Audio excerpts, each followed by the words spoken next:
What's up, everybody? Welcome back to another episode of Rams Brothers. I'm your host, Dean, and I'm joined, as always, by my brother and the other great host of this show, Nick. And Nick, you're on your way home this weekend to watch the 1-4 Rams host the Raiders. I can't wait to watch the game together. It's going to be the first one in almost a year that we get to watch together.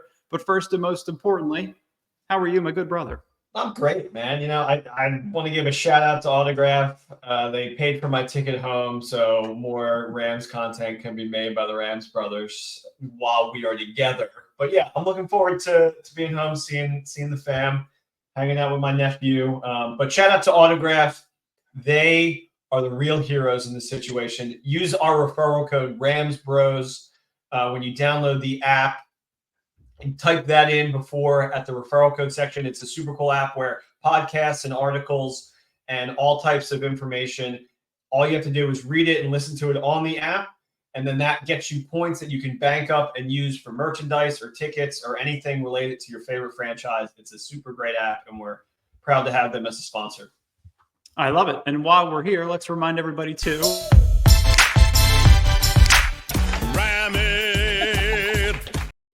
Like and subscribe. A lot of Rams content coming your guys' way, covering the Raiders, covering everything in between, the injuries, everything that's been happening over the past month and a half as we continue through the remaining 12 games of this season. Season's not over yet. I looked at the NFC standings, Nick, and I was looking at the Vikings at the top, and obviously the 49ers right now in the 4th seed at 3-3. We're only 2 games out of the NFC West. It feels like the season is still very much upon us with some players coming back from injury, specifically Cooper Kupp potentially this week, which I can't wait for. I'm going to have my son in a Cooper Kupp jersey. I'll probably be matching him, which will be a ton of fun. But as we get into this game, the Rams are coming off of their Week 6 bye, and they're progressively getting more healthy, as I mentioned, and they're heavy favorites in this game. They're 6.5-point favorites.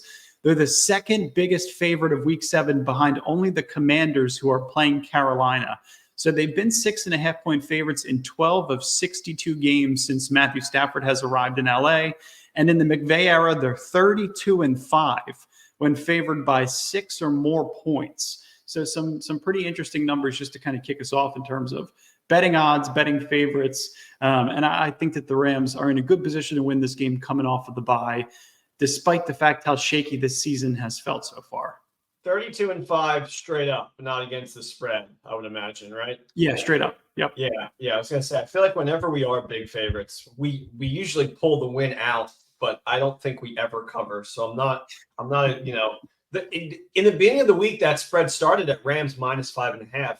Yeah. And I guess money came in on the Raiders because now it's Rams -7. And when I saw that, I texted Dad and you, and I was like, "Oh, Kupp must be 100% cleared." And then you were like, "No, he's not actually." So. And crazy money was probably coming in on the Raiders. So the fact that the Rams line moved all the way to 7 is a little concerning, just from an outsider gambler perspective. But I think they should be able to shake one off after a bye at home.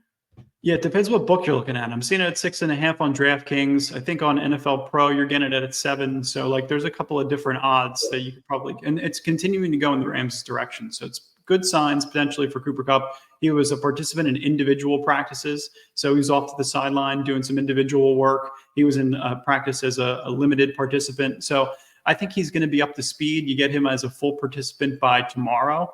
Depending on how today goes, I think we're going to be in a really good spot, similar to Darius Williams' trajectory a couple of weeks ago against the Packers. How he was limited, then he was full, and he was a full participant by Friday. So that's a good sign. I think the schedule makers, they decided, hey, we're going to give the Rams 3 home games in the first 7 weeks of the season. And in those 3 home games, we're going to put them up against 2 fan bases that live predominantly in Los Angeles. We're going to go 49ers and Raiders in the first 7 weeks. And while the other one is going to be a scheduled vacation for Packers fans. So, you know, obviously difficult to overcome. I'm sure there's going to be a ton of Raiders fans since they do predominantly live in Los Angeles. They're not in Las Vegas. So I think that's going to be a really interesting dynamic. And a reminder to all Rams fans, make sure to cheer when the team is on defense and not when they're on offense. And the Raiders haven't beaten the Rams since 2010, when the Raiders were in Oakland and the Rams were in St. Louis. It was Steve Spagnuolo versus Tom Cable, Sam Bradford versus Bruce Gradkowski, 16-14 final score in the Oakland Coliseum. So that was the last time, 2010, that the Raiders have beaten the Rams. So it's been 14 years. You remember the Marcus Peters game where he fell back into the end zone. We remember the Baker Mayfield game, his debut with the Rams. So some recent success against this organization. And now Tom Brady has been approved as a minority owner. He'll help seek the quarterback of the future with Mark Davis, as the Raiders have, 5 winning seasons in the last 30 years and 2 in the Derek Carr era. So this franchise in totality has been really shaky, really kind of going back to the Tom Brady tuck game, the tuck rule, which is really interesting that he's now a minority owner. So this franchise it seems like it's a little bit in disarray. It's two-sided, right? You got Brock Bowers on offense and you got Maxx Crosby on defense, and there's really not much else going on with this team right now. Yeah, they really have been in poverty for quite some time. It felt like Derek Carr was the future and the truth, and then he had that brutal injury headed into the playoffs, and they were never really the same after that. Carr wasn't really the same, and they ended up getting rid of him. They hired Josh McDaniels, and he was terrible for the organization, and they just can't really get out of their own way. I love Bowers on tight end. Dean and I did a lot of research on him going into the draft. We really thought the Rams were going to be able to pick him up, and I feel like he would have been a great addition to the team this year, especially because without Tyler Higbee, we just don't really know our way in that tight end position right now.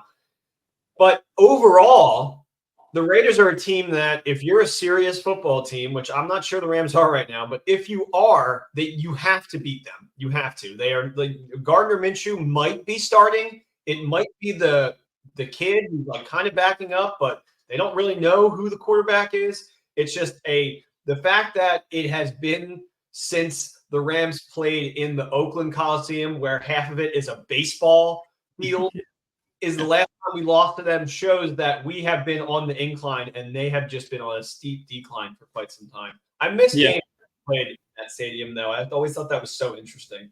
Yeah, same. I do think it's going to be Aiden O'Connell, right? Because they've stuck with him the last couple of weeks. I'm not sure it's going to be Gardner Minshew, but you never know. You could get a quarterback switch. You could get one halfway through the game. I think the Rams are – I think we're fully expecting them to go into this game, get going early, coming off of the bye. They're one of just a few teams so far this season who've yet to score a first-quarter touchdown. Most notably is the Eagles and the situation that Nick Sirianni was recently dealing with, where he was yelling at fans in the stands because they were booing him in the first quarter because they weren't able to score a first-quarter touchdown. So, I mean, there's kind of a lot going on with just their – lack of being able to develop scripted series and punch the ball in the red zone. But with Cooper Kupp potentially back, Kyren Williams, insane production so far. Absolutely loving everything that I'm seeing from him in terms of 7 touchdowns in just 5 games this season. He had the hat trick against the Niners, and the emergence of Blake Corum. I think everybody's pretty excited to see what Blake Corum could do, especially in the red zone. So the expectation, I think, is to score early and often and to play with the lead the entire game. But we mentioned your biggest concern in this game is going to be Brock Bowers. He and Jacoby Myers, and obviously on the other side of the ball, Maxx Crosby, Mad Max. But he and Jacoby Myers have combined for 62 targets this season, which is good for about half of all Raiders offensive players. Brock Bowers has received 34% of the target share since Devontae has decided that he wants to go back to New Jersey and go play with Aaron Rodgers. So Brock Bowers amongst tight ends, this is where he ranks.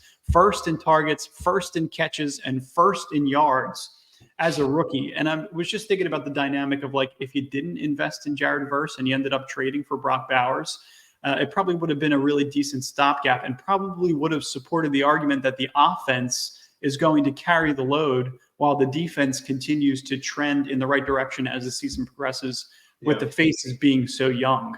So I was just kind of thinking through that. I'm like, what kind of difference would Brock Bowers have made in the red zone? What kind of difference would he have made with Puka and Cooper Kupp out? And I think the answer is drastic.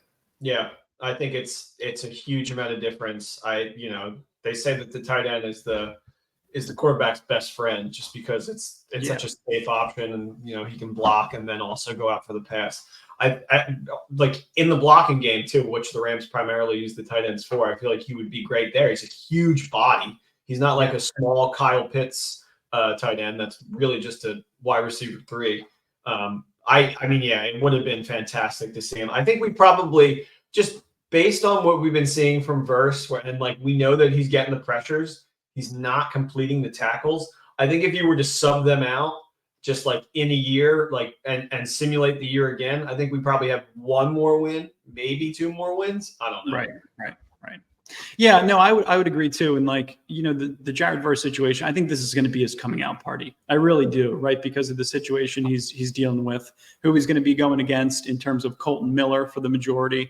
But Brock Bowers, just going back to him for a second, he's lined up all over the place. He's in line, he's out wide, he's in the slot. Probably would have been a perfect transgression for the Rams to be able to implement with Cooper Kupp and Puka Nacua not on the field, just to be able to solve some of the issues and put a Band-Aid on it right now with the injuries. But he's the best tight end in the league, and you need a legitimate game plan to defend him. And I think a lot of it is just going to boil down to good communication in the secondary and just trying to attempt to take away him as a primary lead, as a primary read as you're going through your progressions, right? Because if he's the guy that you're keying on, a guy in Aiden O'Connell who isn't really that mobile. It doesn't ever scramble. He's never scrambled once in 2 years, 445 dropbacks. It leads to longer time in the pocket, and it could potentially lead to more knockdowns and more sacks and more pressures. But the Raiders offense, outside of Brock Bowers, Zamir White was supposed to be the feature back, but he can't really stay on the field at all.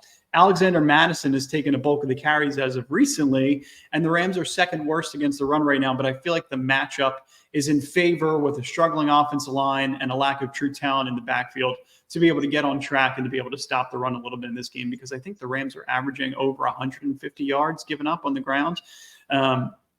So I think it's going to be a really interesting dynamic to see how they stop the run potentially. But offensively, it's great to be able to get guys like Cooper Kupp back. I think that the Cooper Kupp dynamic of being able to just kind of cure instant depression, right? We're not being able to convert in the red zone and Kind of looks potentially like Cooper Kupp. Wait, go back to that picture for a second. Yeah. Kind of looks like Cooper Kupp on the left and Cooper Kupp on the right. I was thinking that too when I made it. I was like, wait, is that it looks like a little bit of a cartoon of Cooper Kupp. Yeah. And maybe you get Jordan Whittington back so you can kind of get both guys in rotation, because he's been a limited participant in practice with a shoulder injury. So I think offensively they really kind of start to get cooking and play with the lead. And, we'll hopefully be able to put another Band-Aid on this week and be able to move into Thursday Night Football against the Vikings, which is a real true test for the offense. Yeah. But this one, not a lot of big names on defense. But going over to the Rams' defense with Jared Verse, I'd mentioned that I want to call for a huge day for him. I really feel like there's an opportunity for him to take advantage of Colton Miller. He's lined up on the Rams' right edge 78% of snaps this season. So you're probably going to see him for a majority going head-to-head with left tackle Colton Miller. He's generated Verse the most pressures of any rookie in 2024 with 20. So he's been obviously extremely impressive. I think, just being able to finish sacks, I think is the biggest thing with him, but his 21.3% pressure rate, second highest in the NFL, not amongst rookies, amongst all players. And Colton Miller has allowed 27 pressures and 5 sacks, which is the 10th highest pressure rate allowed amongst 34 tackles in the NFL this season. And I talked about Aiden O'Connell a little bit, the Raiders starting quarterback. He really can't move. So 442 dropbacks since entering the NFL last season. He's the only quarterback in the next-gen era to not record a single scramble on any of his dropbacks. Wow.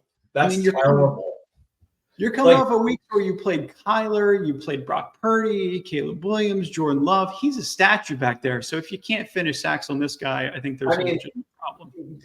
It's just getting harder and harder to be a statue quarterback in the NFL if you do not have incredible pieces around you and insane accuracy. And it works in some cases. Like, it's working right now in Detroit. Goff's not a scrambler. He's an absolute statue. But you're not Jared Goff. You're Aiden O'Connell. And I think you have to be able to make some magic with your feet if plays are breaking down, because you don't have that intense accuracy downfield.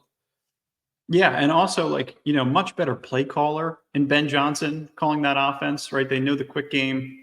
So they get Jared Goff on play action, all the trick plays that they're able to feature, their running game. There's so many different dynamics to Detroit's offense that keeps Jared Goff upright and keeps him healthy. Versus this team, they're just, it's Brock Bowers. It's really what it is. And it's a lack of being able to be consistent in terms of putting drives together and staying ahead of the sticks. The whole team is Bowers and Crosby. It's that graphic that you showed. That's the entire team. And I wonder if in the future they're going to try to keep that as the core, or if Crosby's kind of like aging out of it and they're thinking of maybe moving him on and like getting some capital from him and starting over. But I really don't know if anybody else is safe outside of those of really just Bauer at this point, because he's so young. I mean, if I'm San Francisco, if I'm Detroit, I'm trying to actively pursue Maxx Crosby. Yeah, 100%, especially after Hutchinson went down for Detroit. Yeah. And I think too, like in this game, if it's not Bowers, if it's not Zamir White, if it's not who's the other running back that I mentioned? Amir Abdullah is another one that's on the roster, but also Alexander Madison, who we're familiar with in Minnesota. Yeah. If it's not any of those guys and it's not Jacoby Myers, like you don't even know where the target's going to go. It might go to Michael Mayer. It might go to some of the other receivers that aren't really truly that talented. It reminds me of the old Patriots receiving core a couple of years ago with Mac Jones, where there's just like there's no talent on the field. Yeah. So I mean, I can imagine that Raiders fans are really frustrated with that. And also, like you're getting Braden Fisk healthy in this game too, which I'm overly confident that he's going to be able to pair well with Jared Verse and be able to finish some of those pressures. He's second amongst rookies in the NFL with 15 pressures. It's Verse and Fisk right now in terms of all rookies.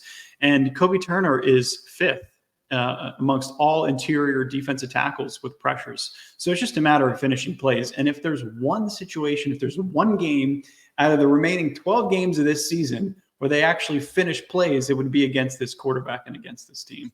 So yeah, it should be. I mean, this really should be, like you said, a coming out party. They have to like really stomp on the gas, score early and often, get stops on defense, and just push forward, because next week, in a short week with like not a lot of prep time, you got to play the number one team in the NFC. So regardless of what you think the Vikings are, they are right now. They are number one. So yeah, I mean, it's going to be a really difficult matchup, but it's you can't look past any opponent in the NFL. No. But if there was one, like I mentioned, over the next 12 weeks or so that you can kind of look past, get an early lead, hopefully put your feet up in this game and take care of business as a massive favorite, hopefully this would be the one. I'm also expecting the secondary to play a much better game too, because for two reasons. Yeah, I mean, one, they have to. Two, I think the pass rush is going to be able to get home.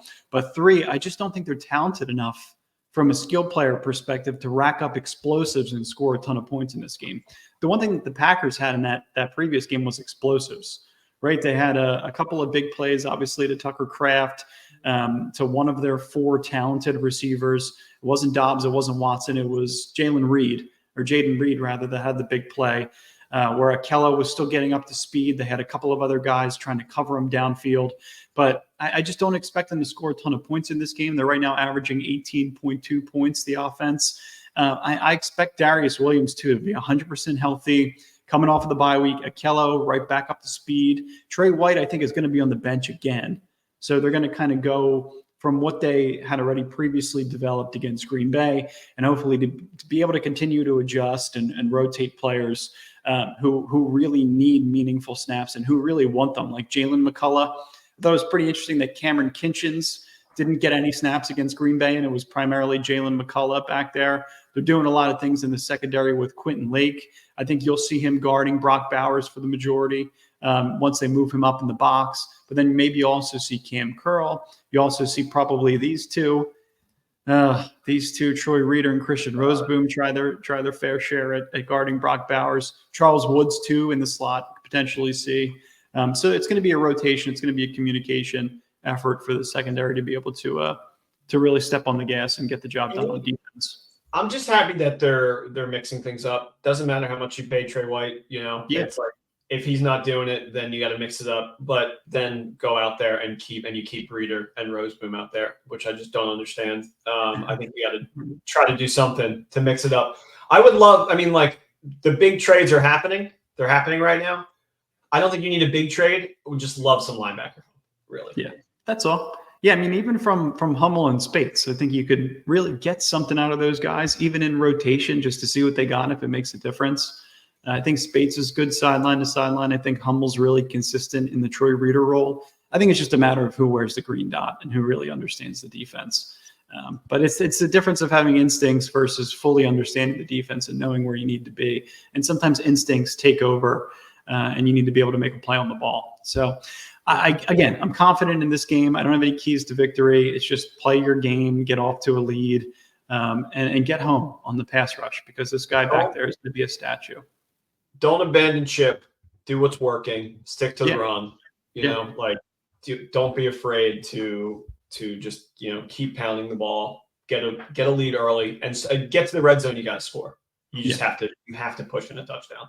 Yeah, and hopefully you have the red zone master in Cooper Kupp, who will probably get a ton of targets down there. And if not, hopefully Whittington. If not, maybe you convert with Colby Parkinson. Who knows? Here's what I would do. Just run the ball. Here's what I would do. Excuse me. Not a good start to what you would do. Here's what I would do. Oh. Sorry. Keep Kupp on the restriction. Use him sparingly. But once you're in the red zone, he should be in for all snaps in the red zone. Yeah. All right. Totally agree. I love it. Good plan.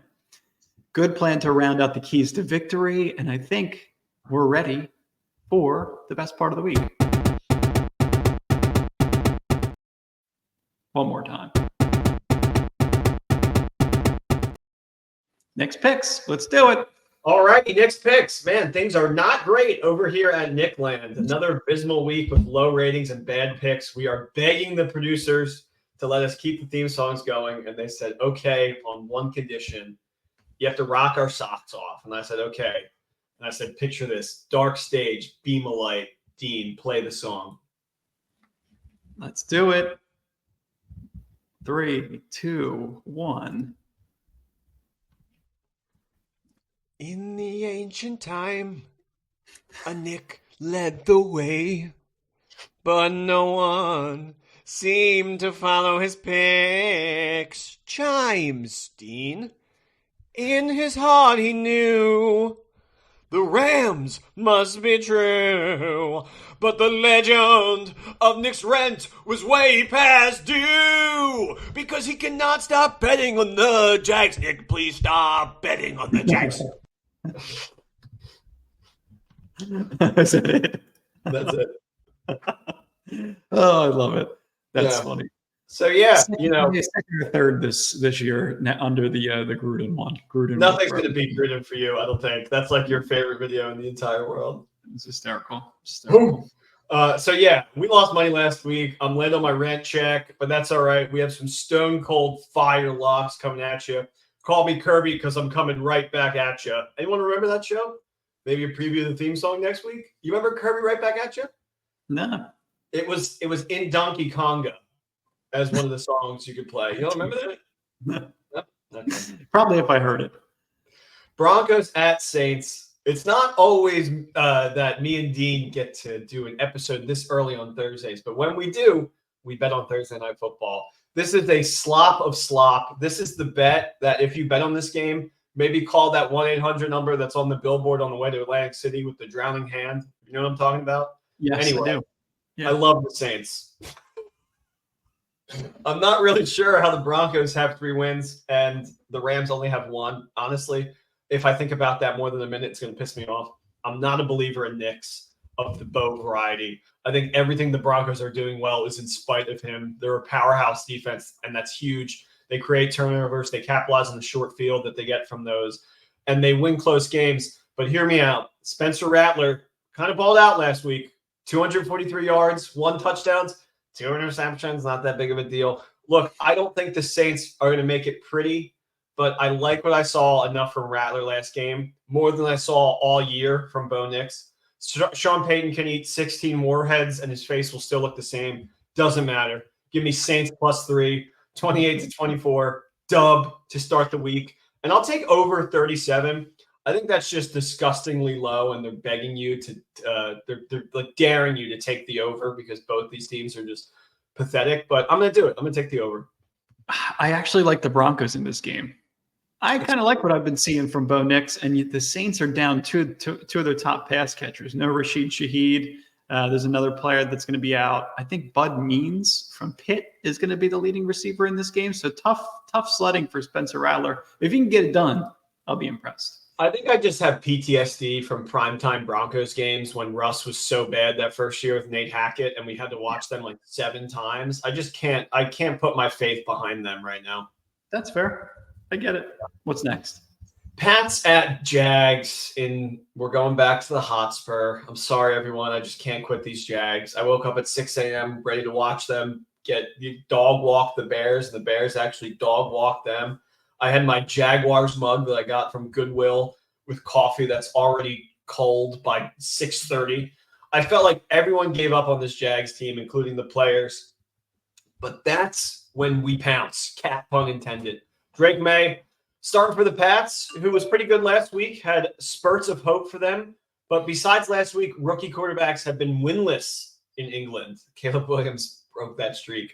The Jags bet is not one I'm going to overtly recommend, but I'm standing behind a team that was cursed last week. I've never seen that many drops in the game. I felt so bad for Trevor Lawrence, who's slinging it, and it doesn't matter. I have faith that this team turns it around this season and has the same type of comebacks as the Rams inevitably will have. Like McVay said, the season doesn't end after week 6. Alternate spread, Jags -2.5. They beat New England. I don't like the 5.5, so I'm making it a little easier for us. 30-26, I think the Jags win. Okay, that's fair. I kind of like the Jags in this game too. If not, Doug Peterson's getting fired. Yeah, He's leaving in Tottenham Hotspur, if that's the case. So they're leaving him there. Yeah, leave him in Tottenham Hotspur. What do you got next? Texans at Packers. Did you know the Packers have a takeaway in every single game this year? I'm not surprised. Their safety play is unbelievable. Yeah, they're killing it. I wonder what would happen if Rodgers just stayed around and had this defense on the Packers. I think they might be undefeated right now. The Texans are 5-1, but they don't really feel that good if you're watching them. They're relying on Stroud to just play intense hero ball, praying for him to save the team. The defense has a lot of holes, and the Stephon Diggs experiment has not been working super well for them. I know because I have him in fantasy. I'm usually the resident Packers hater.